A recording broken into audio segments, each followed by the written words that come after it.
मस्त ठोकावी मांडी आणि वर न्यावी बाही, अहो चवीने खाणं सुद्धा काही खायचं काम नाही. सर्वप्रथम वाढलेल्या पानाकडे असं डोळे भरून बघावं, वदनी कवल म्हणावं आणि यज्ञकर्माला लागावं. आता ज्याच्यापासून सुरू होतं हे वाढलेलं पान, पदार्थ करा कुठलाही, याला विशेष असतो मान. अंदाजाने वापरावं लागतं, चिमूट चिमूट नीट. असं जरा डावीकडे असतं बघा पानामध्ये मीठ. तिथून पुढे सरकलात की टप्पा चमचमीतपणाचा, जिथे असतं लोणचं, चटणी, मिरचीचा ठेचा.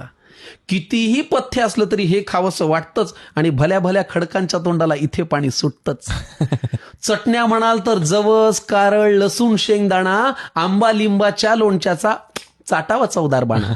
हा ठेचा आयुष्यात जेवढ्या खाल अनुभवाची साठवण होते, पण ताटातला पोटात जास्त गेला की सकाळी मात्र आठवण होते. क्या बात आहे. आता जिच्यासाठी चाले सगळा प्रपंच, धंदा, नोकरी, पानाच्या अगदी मधोमध ती पोळी आणि भाकरी. गोल गोल गरम गरम अशी आईनेच पानात वाढावी, पापुद्रा काढून आतली खमंग वाफ आपण काढावी. मग मनसोक्त जेवणाऱ्यांना मुळी नसतं डाएटचं कारण इथून पुढे येतं पानात ते चिंच गुळाचं वरण. मग बाजूला कोण आहे याची चिंता आपण का करावी, अशी वरणात पोळीत कुस करावी आणि फुरकी मारावी. किती छान. याशिवाय हे बिचारं पोट काय दुसरं मागतं. हा पण चांगली भाजी करायला मात्र कौशल्यपणाला लागतं. चिरलेली, निवडलेली, वाफवलेली किंवा भरलेली. काहींच्या घरी तीही पण असते हो, कालची थोडी उरलेली. उगाच जास्त क्रेडिट त्या कोंबडी बोकडांना गेलंय. या भाज्यांनी आपलं जगणं सांगतो खरं समृद्ध केलंय.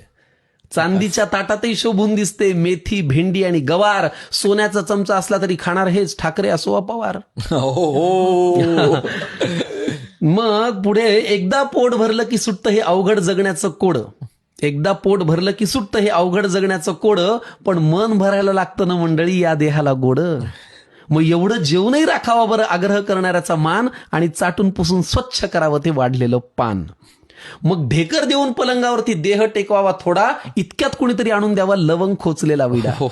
हेच ते वैभव आहे ज्यासाठी सगळे कष्ट करतो, पण समोर आल्यावर मात्र न जेवता फक्त पोट भरतो. त्यामुळे हे रक्त पिणारं यंत्र तुमचं जरा बाजूला ठेवत जा आणि पानावर जेव्हा बसाल ना मंडळी तेव्हा मन लावून जेवत जा. मग 5 वर पंखा करून झोपण्याचं सुख असं सांगून थोडंच कळावं. आणि असंच वाढलेलं पान देवा रोज सगळ्यांना मिळावं. असंच वाढलेलं पान देवा रोज सगळ्यांना मिळावं.